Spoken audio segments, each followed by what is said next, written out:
অনেক দিন পরে একটা আবৃত্তি পরিবেশন করছি।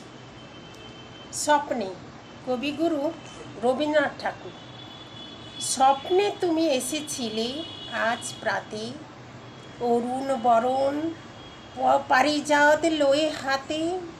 নিদ্রিত পুরী পথিক ছিল না পথে, একা চলে গেলে তোমার সোনার রথে। বারেক থামিয়া মোর বাতায়ন পানে, চেয়েছিলে তব করুণ নয়ন পাতে। স্বপন আমার ভরেছিল কোন গন্ধে, ঘরের আধার কেঁপেছিল কি আনন্দে। ধুলায় লুটানো নীরব আমার বিনা, বেজে উঠেছিল অনাহত কি আঘাতে। কতবার আমি ভেবেছিনু উঠি উঠি, আলস তজিয়া পথে বাহিরাই ছুটি। উঠিনু যখন তখন গিয়েছ চলে, দেখা বুঝি হলো না তোমার সাথে। নমস্কার।